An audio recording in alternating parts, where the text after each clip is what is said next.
Hi, it's Maggie the Irish Gypsy here to bring you your August 2018 general readings. Thank you so much for joining us here today. Welcome to any and all newcomers. Thank you for those of you who continue to follow and like and share and subscribe. And always a big thank you to all of my clients out there, regular and new, for continuing to keep me so joyfully, busily occupied with personal one-on-one readings. Always an honor and a pleasure. Thank you. If any of you are interested in a personal one-on-one reading with me, turnaround time is usually pretty timely, within a few days, upwards of 2 to 3 weeks, but almost always within a 2 to 3 week period of time we can set something up for you live or recorded. So you can get more information and my contact details by going to my YouTube channel's homepage, clicking on the little about button, or clicking on the description bar of any of the videos I post. Please feel free to email me directly at maggie1mcguire@gmail.com. I'd be delighted to work with you. And we'll go from there. For quick answers to the quick questions, you can also find me on the smartphone app Instantgo under Irish Gypsy, and that link is also provided. Okay, let's get right into this reading. This is for the Earth sign of Virgo for August 2018. Remember that in general readings, the details and specifics may vary and resonate a little differently for everybody watching, although the energy and advice always remains the same regardless of how it resonates for you. So, but if you know your rising and your moon sign, watch those videos as well. They can provide additional clarification or sometimes play out a little more predictively for you than your primary sun sign, if you know them. Okay, Virgo, let's see what's in store for you for August. Whoops, flipped around. Okay, Virgo, we have the Three of Swords followed by the Three of Pentacles. The Eight of Wands, followed by the Ten of Swords, the Fool, followed by the Ace of Cups, and the Ace of Swords, followed by the Page of Swords. Wow, it's like the last half of the month is all about new beginnings or new possibilities. And from the bottom of the deck, your overall energy and guidance is the Four of Wands. Happy surprise, unexpected blessings and celebrations. So Virgo, I feel like for a lot of you, this month is kind of split a bit. It's like the first half of the month has a different energy than the last half of the month. So we begin end of July, beginning of August. I am recording these the end of July, the last week of July. We have the Three of Swords and the Three of Pentacles. So the Three of Swords is generally considered a card of emotional pain, can represent heartbreak, heartache, breakups sometimes. Sometimes it's breakups or difficulties related to infidelity or cheating or betrayal of some kind, because there is a triangular energy to these three swords piercing the heart. It represents emotional pain, sometimes a very deep sense of disappointment over something. And what clarifies it is, and accompanies it, is the Three of Pentacles, which is a card, it's the teamwork card. It's a card that usually represents working with another person or a group of people in order to achieve a common cause or common goal. You don't even have to like the other people.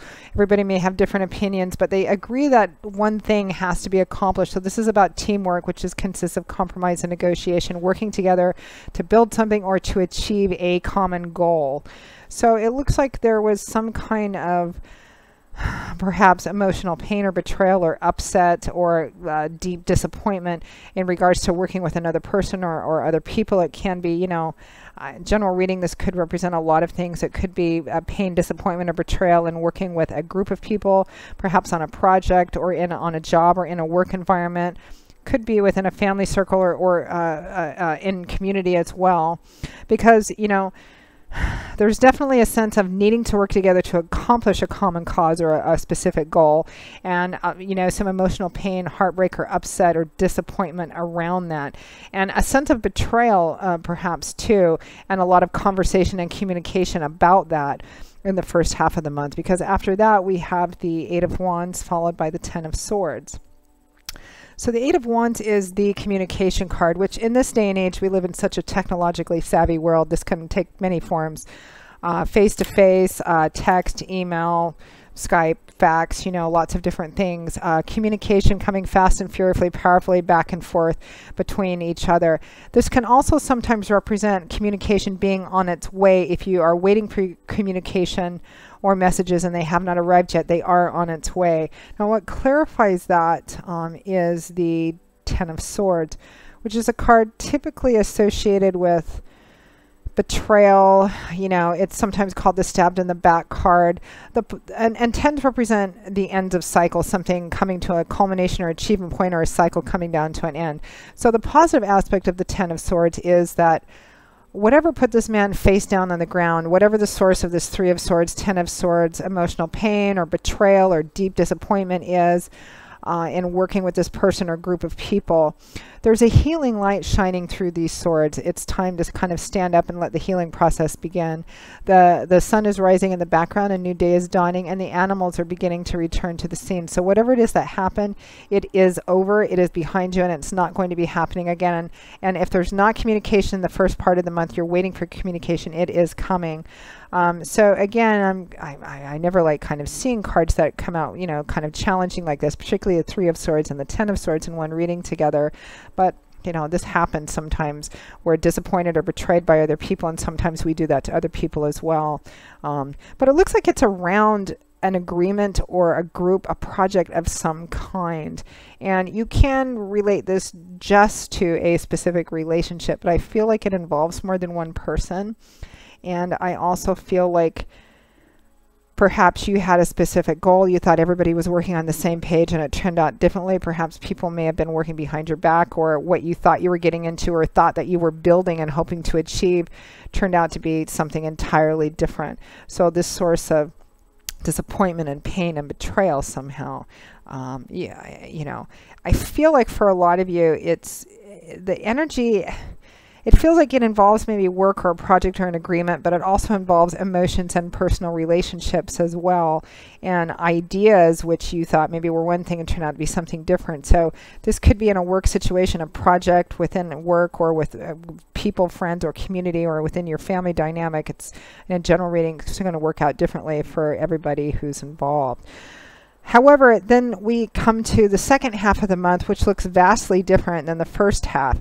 And your overall energy and crowning card is the Four of Wands from the bottom of the deck, which is a celebratory card. It can represent formal celebrations or casual celebrations, being with friends and family, people that you really enjoy, and that reconnect you to the simple gratitudes of feeling blessed with the people in your life that care about you. It's also the happy surprise card, or unexpected blessings, and that is not an energy of an indeterminate time. Usually when the Four of Wands comes up, that unexpected blessing or happy surprise is occurring within a short period of time, usually within a couple of weeks. And I feel like the energy, and it's a card that represents things actually working out better than you anticipate in a way that you couldn't have foreseen.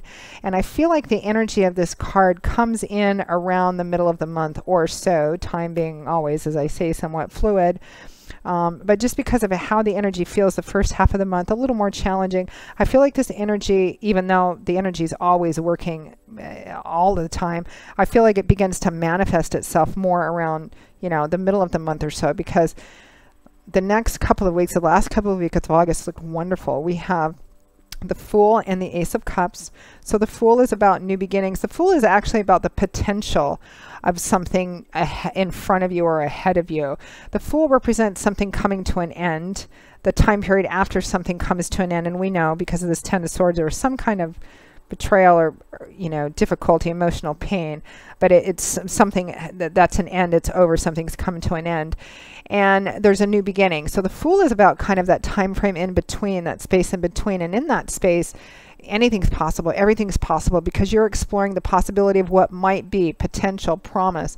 The Fool is also a trailblazer, so he's often about stepping off the beaten path, doing something new, doing something different, doing something you haven't done before, doing something perhaps you or somebody else might feel might be a bit risky. Because the Fool is all about the journey, not necessarily being focused so much on the destination. He's all about exploring new adventures, new things, doing something different, new, the adventure of it all.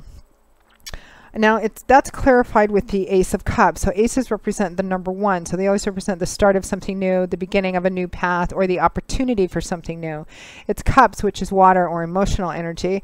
Also the energy in the tarot that deals with relationships too in our emotional landscape. So this is emotional renewals, the heart opening up again. It can speak of reconciliation, emotional, that sort of renewal. It can also represent new love and romance as well, or new beginnings in an already established relationship that may have suffered some betrayal, or a partnership or something that suffered betrayal, if not a friendship. Relationships are, of all different kinds. So might be romance for some of you, friendship, business for others of you. Cautionary advice: the combination of the Fool and the Ace of Cups can sometimes represent getting back together with someone or reconciling, whether that's in a romantic way or a business way or a group way. And the Fool may represent that it's a little bit risky. So keep yourself open, but also try and, practice some wisdom too. With the Fool, the Fool is a beautiful, delightful energy. He's my favorite major arcana card in the deck. But always with the Fool, we need to kind of keep an eye on making sure there's water in the pool before we jump. So try to practice some wisdom as well, in addition to faith. So at or towards the end of the month, we have another Ace of Swords, and the Page of Swords. All of these last four cards are about new, fresh energy. The Fool is about the potential and promise of something new. You have two aces here. Ace of Cups is emotional newness and renewal, or new love and romance. The Ace of Swords is a new idea, a new epiphany, the light bulb going off over your head. That would be funny. Maybe starting off on a new course of education, learning, or training. On the Ace of Swords is clarified by the Page of Swords. Pages can represent messages or messengers. So it can, again, represent messages or information being brought to you about starting over again, starting something new, maybe setting off on a new course of learning or education, if this has to do with job or career or project or school of some kind. Pages also have that useful young energy, student apprenticeship, just starting out. So, being at the beginning of another path. So all four of your final cards for the last half of the month are about starting over again, or the opportunity for starting over in something new as well. Learning something new, maybe taking a chance too. And again, practice some wisdom. For some of you, it might be this might be a great thing and a risk worth taking. Some of you, maybe not so much. It's individuals and general readings. With this unexpected blessing coming in over the last half of the month, it could be that the unexpected blessing, or things working out better than you anticipate in an unexpected way, could be coming in around the middle of the month, which is the energy that prompts and perpetuates this lovely new opportunities, new beginnings, some unexpected things that you hadn't seen happening, that lessen this more challenging energy in the first half of the month. Or make it actually work out better than you originally had anticipated. So stay posted for that and keep me updated. Send me feedback about what that is. So Virgo, that pretty much wraps up your August 2018 general reading. Thank you so much for joining us, and I hope that it has been helpful to at least a few of you out there. Again, if any of you are interested in any more personal one-on-one reading with me, please don't hesitate to email me directly at maggie_McGuire@gmail.com. I would be delighted to set up a reading with you, live or recorded, as quickly as possible. I do a wide variety of readings: love and romance, compatibility charting, reconciliation potential, career, work, and finance, and investment opportunities. I also do channeled messages from past on loved ones, 6 and 12 month overviews for clients who are interested in seeing what the next 6 or 12 months hold in all the areas of their life, as well as gift readings for other people as well. You can also find me on the smartphone app Instantgo under Irish Gypsy for quick answers to the quick easy questions. That link is also provided by clicking on the little About button you'll find on my YouTube channel's homepage, or on the description bar of all the videos I post. So Virgo, I will see you all again in a couple of weeks for the August 2018 mid-month general readings. And until then, as always, I wish you joy, peace, blessings, and a happy, happy life. Take care, Virgo, and I hope to see you back here again soon. Bye-bye.